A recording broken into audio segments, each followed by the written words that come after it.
Vou falar agora da alteração da Lei 6766 pela Lei 14.118, ou seja, a Lei do Parcelamento do Solo Urbano, que foi modificada pela Lei da Casa Verde, que é o programa habitacional do governo federal.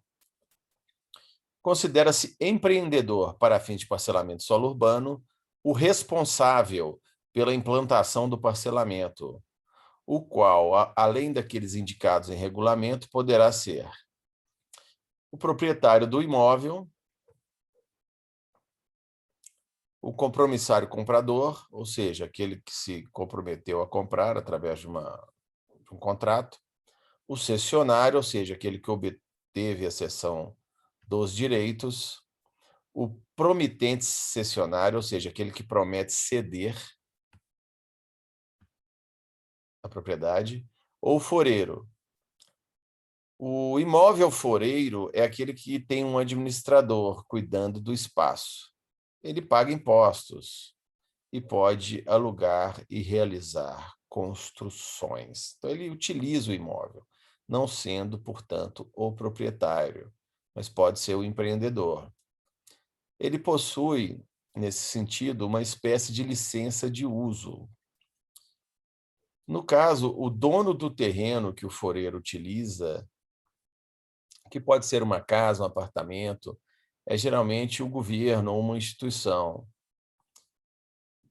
tal como a União, que se relaciona com as áreas geridas pela Marinha, então ninguém pode ser proprietário de uma área de Marinha, pode ser um foreiro.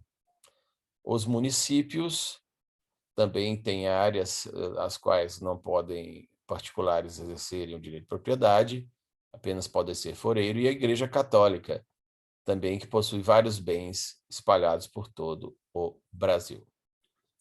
Então, desde que o proprietário declare sua anuência, essas outras partes, diga-se, o proprietário mencione e registre a sua expressa anuência, essas outras partes, aqui está a anuência do proprietário representada, essas outras partes poderão assumir o caráter de empreendedores do empreendimento. Então, tanto o promissário comprador, o cessionário, o promitente cessionário ou o foreiro.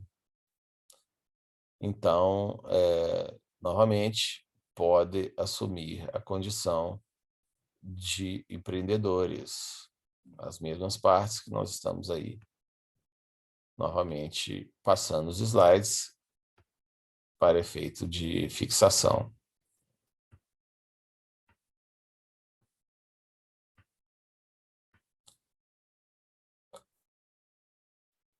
Também, o proprietário deve assumir que ele se subroga, ou seja, se responsabiliza nas obrigações assumidas por essas partes, que podem ser empreendedores do parcelamento do solo urbano, né, de um empreendimento, em caso de extinção do contrato, lógico, do proprietário com essas partes. Também pode ser empreendedor sob a égide da Lei de Parcelamento de Solo Urbano, o ente da administração pública. Então, está aí representando a União, os estados, os municípios e o Distrito Federal, tanto da administração direta ou indireta. Habilitado esse ente público governamental a promover a desapropriação com a finalidade de implantação de parcelamento habitacional de realização de regularização fundiária de interesse social.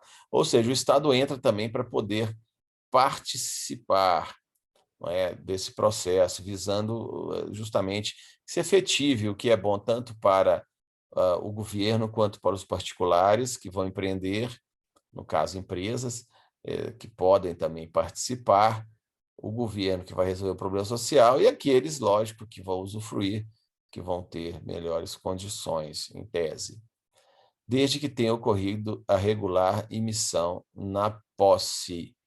Ou seja, tem que haver lá o decreto de desapropriação, não é? De acordo lá com a lei de 1931, já atualizada, mas que originalmente foi de 1931, com todo o processo legal conveniente e administrativo. Então, aqui para representar a regular emissão na posse, eu coloquei uma foto da posse do presidente Bolsonaro para contextualizar.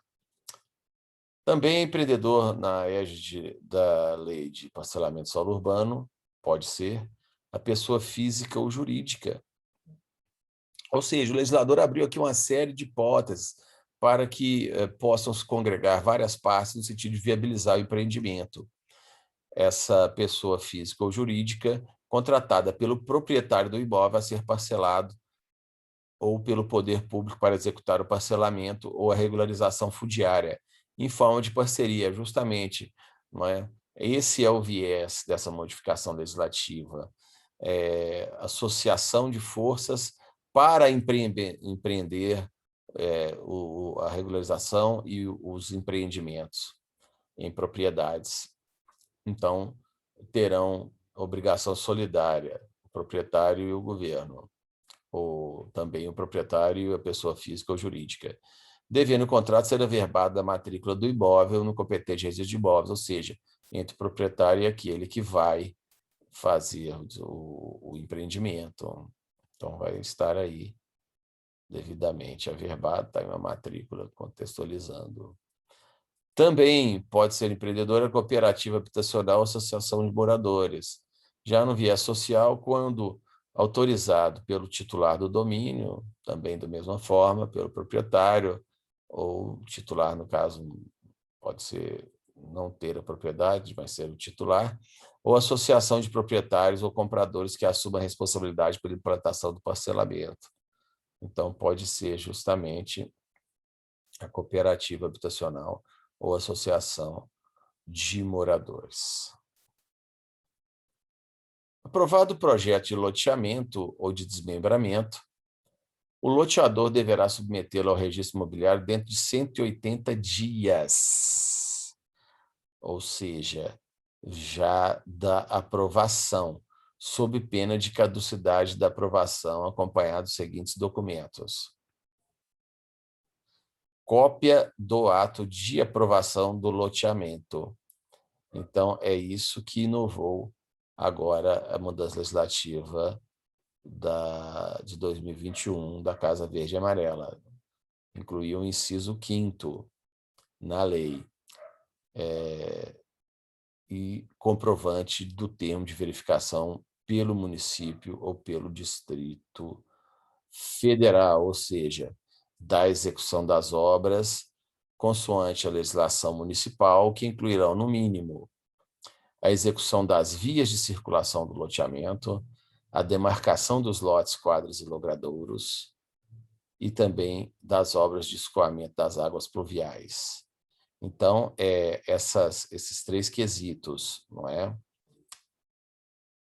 Ou já devem estar executados, quais sejam as vias de circulação, a demarcação dos lotes, quadras e logradouros, e também a drenagem, ou então tem que ter um cronograma aprovado pelo governo municipal dessas mesmas obras, com um prazo máximo de duração de 4 anos. Um cronograma que seja circunstanciado, que tem lá os tempos, né, por atividade. Então, você tem terraplanagem, depois você tem as redes subterrâneas, depois você tem a parte de nivelamento, compactação, eventualmente, reforço do terreno, as outras utilidades, infraestruturas. Então, tudo isso tem que ser elencado no cronograma físico, com a duração máxima de 4 anos, prorrogável por mais 4 anos. Então, aqui, somando-se 4 mais 4, dão 8 anos, já considerando a prorrogação, para que aquelas obras sejam concluídas. Também dando entrada na prefeitura para poder aprovar um instrumento de garantia para a execução das obras. Então, sendo assim, finalizamos essa alteração. Para aqueles que desejarem o mapa mental, agora já está atualizado, inclusive, com essa modificação. É só seguir aí abaixo, e para aqueles que adquirirem o mapa, eles terão direito às atualizações, conforme instruções abaixo. que haja visto que o direito é uma ciência viva, na verdade, sempre estão ocorrendo alterações, e para aqueles que trabalham na área e querem conhecer do tema, devem estar sempre devidamente atualizados. Então, um grande abraço para vocês, bons estudos, e muito obrigado por estarem contribuindo com o canal.